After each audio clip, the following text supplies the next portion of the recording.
بسم اللہ الرحمن الرحیم۔ سورہ النساء ترتیب میں چوتھی صورت ہے، مدینہ میں نازل ہوئی۔ اس کی 176 آیات ہیں۔ سورہ آل عمران میں غزوہ احد کا تفصیلی تذکرہ تھا۔ غزوہ احد کے 3 بڑے نتائج پیدا ہوئے۔ ایک یہ کہ مدینہ کی اس چھوٹی سی بستی میں 70 مسلمانوں کی شہادت سے بڑی تعداد میں خواتین بیوہ ہو گئیں اور بچے یتیم۔ ان کی کفالت کی ذمہ داری اس سماج پر آ گئی جو ایک تکلیف دہ جنگ کی زک اٹھا چکا ہے۔ دوسرے یہ کہ غزوہ احد میں منافقین کا کردار کھل کر سامنے آ گیا اور ان کی تعداد میں اور ان کی ریشہ دوانیوں میں روز بروز اضافہ ہو رہا تھا۔ منافقین ایمان کا دعویٰ کرنے والوں کا گروہ تھا جو دل سے اسلام دشمن تھے، اس لیے ان سے نبرد آزما ہونا سب سے مشکل کام تھا۔ تیسرے یہ کہ مدینہ میں آباد یہود قبائل نے یہ اندازہ لگایا کہ مسلمانوں کی بڑھتی ہوئی قوت پر بند باندھ دیا گیا ہے اور اب اس کا قلع کما بھی کیا جا سکتا ہے۔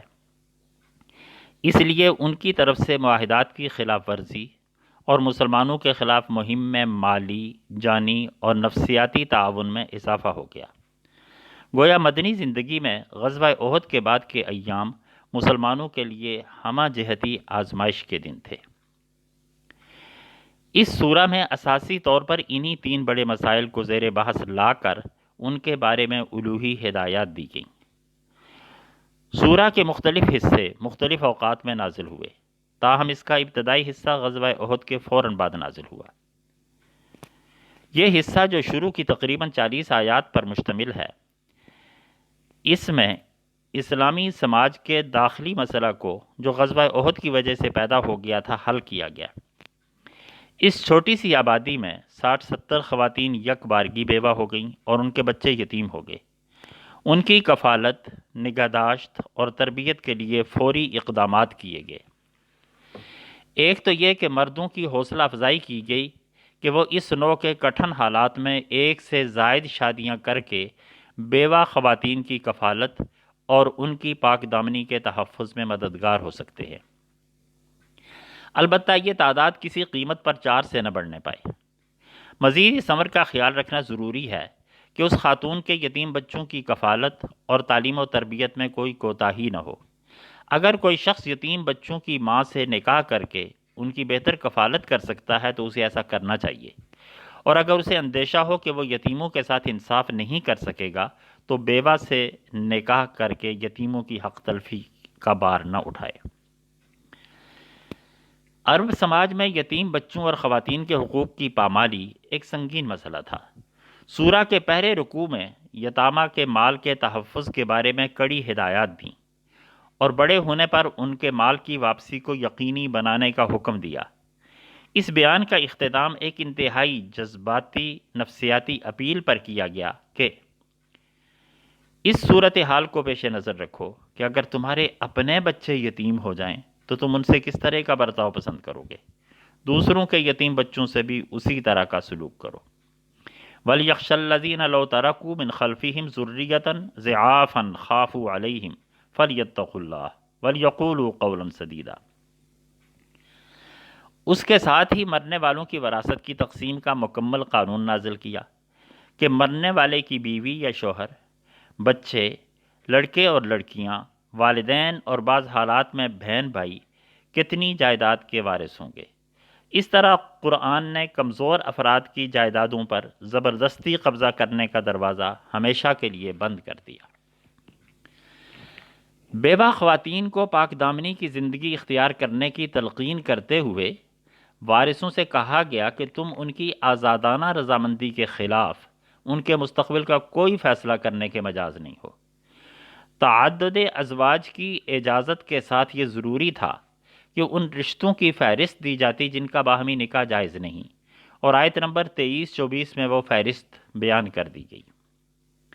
عرب میں عورتوں اور بچوں کے اموال کو تحفظ حاصل نہیں تھا، اس لیے یہ بتاتے ہوئے کہ جس طرح مردوں کو حقوق ملکیت حاصل ہیں، ٹھیک اسی طرح عورتوں کو بھی حقوق ملکیت حاصل ہیں، اور جو کوئی کسی دوسرے کا مال اس کی آزادانہ رضامندی کے بغیر ہتھیا لے گا یا کسی کو قتل کر دے گا، اسے دوزخ میں جلنا ہوگا۔ مسلمانوں میں ہر طرح کے گناہوں کی معافی کا جو عقیدہ مشہور ہے، قرآن کی یہ آیات اس کی تائید نہیں کرتی۔ ہاں، چھوٹے گناہ اور حقوق اللہ معاف ہو سکتے ہیں۔ عام حالات میں بھی میاں بیوی میں اختلافات شدت اختیار کر سکتے ہیں، لیکن ایک سے زائد بیویاں ہونے کی صورت میں اس کا امکان بڑھ جاتا ہے۔ اس لیے یہ مناسب موقع تھا کہ باہمی اختلافات کو حل کرنے کے لیے کوئی لائحہ عمل دیا جائے۔ آیت نمبر 34 میں ایک 7 نکاتی لائحہ عمل دیا گیا، اور اگر بیوی کی طرف سے نشوز کا خوف ہو۔ نشوز کا مفہوم رسول اللہ صلی اللہ علیہ وسلم نے حجۃ الوداع کے خطبہ میں بتایا کہ بیوی کسی دوسرے شخص کو بستر میں شریک ہونے کی دعوت دے، تو لامحالہ یہ انارکی اسلامی سماج میں قابل برداشت نہیں ہے۔ اس لیے ایسے اختلافات کو حل کرنے کے لیے ایک مکمل خاکہ دیا گیا، اور اگر وہ تمام مراحل مکمل کرنے کے باوجود میاں بیوی میں مصالحت نہ ہو سکے تو وہ خوش اسلوبی سے الگ ہو جائیں۔ اچانک، یک بارگی اور اشتعال میں طلاق دینے کی اسلام کی الوہی ہدایت میں کوئی گنجائش نہیں ہے۔ تزکیہ نفس جو اسلامی تہذیب کی اساس ہے، اس کے حصول کے لیے قرآن حکیم نے نماز قائم کرنے کی بہت تاکید کی ہے۔ عرب میں پانی کا حصول مشکل تھا، اور بالخصوص سفر میں ہر جگہ پانی دستیاب نہیں ہوتا تھا، اس لیے نماز کی پابندی برقرار رکھنے کے لیے تیمم کا حکم دیا۔ آیت نمبر 46 سے یہود کا تذکرہ کیا گیا کہ وہ آیات الہی کا مفہوم بدلنے، کتاب اللہ میں تحریف کرنے اور اللہ پر افطرا باندھنے کی وجہ سے لعنت کے مستحق ٹھہرے، اور اب وہ اس میثاق سے جس کے تحت مدینہ میں آخری فیصلے کا اختیار رسول اللہ صلی اللہ علیہ وسلم کو تھا، پیچھے ہٹتے ہوئے اپنے مقدمات منافقین کے پاس لے جا رہے ہیں، جبکہ منافقین اس قابل نہیں کہ انہیں اولو الامر یا حاکم بنایا جائے۔ جو لوگ خود کو مسلمان کہتے ہیں، ان کا ایمان اسی صورت میں قبول ہوگا کہ وہ اللہ کے رسول کو اپنے اختلافی امور میں آخری حکم مانیں اور آپ کے فیصلے پر سر تسلیم خم کریں، بلکہ دل سے بھی اسے قبول کریں۔ اگلی چند آیات میں اس امر کی طرف اشارے ہیں کہ ابھی مسلمانوں کو مزید مار کے درپیش ہوں گے۔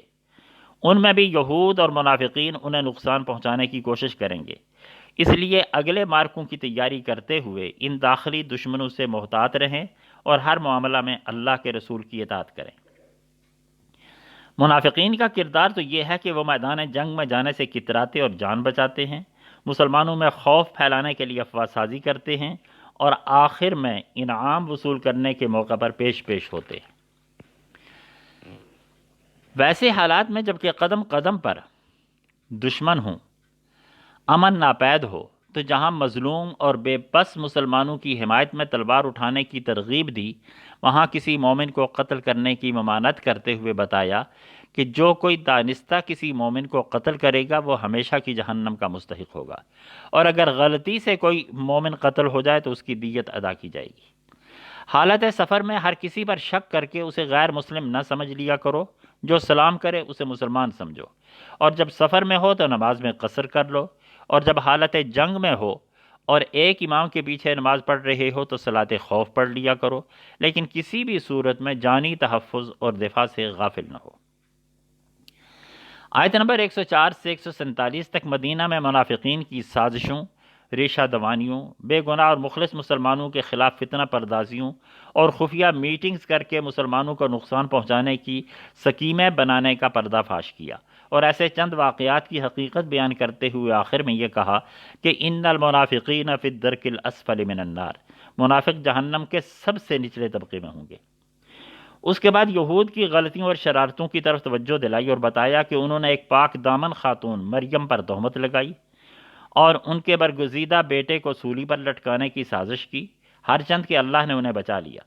یہود کے بڑے بڑے گناہوں میں ان کی سود خوری، لوگوں کے اموال ناحق کھانے، اللہ کی راہ سے روکنے کا ذکر کرتے ہوئے بتایا کہ انہیں انبیاء کے ذریعے اسی راہ راست کی رہنمائی کی گئی تھی جس کی وحی آپ کی طرف آئی، لیکن یہود ہی نہیں بلکہ ان کے بھائی مسیحی بھی راہ راست سے بھٹک گئے، اور انہوں نے حضرت عیسیٰ علیہ السلام کی شان میں غلو کر کے انہیں خدا بنا لیا اور 3 خداؤں کے قائل ہو گئے، جبکہ عیسیٰ اللہ کے مقرب بندے اور رسول تھے۔ سورت کے آخر میں پوری انسانیت کو خطاب کرتے ہوئے کہا کہ تمہارے پاس تمہارے رب کی طرف سے دلیل، برہان اور نور مبین آ گیا ہے۔ جو کوئی بھی اس پر ایمان لائے گا اور اسے مضبوطی سے تھامے گا وہی راہ راست پر ہوگا۔ وآخر دعوانا ان الحمد للہ رب العالمین۔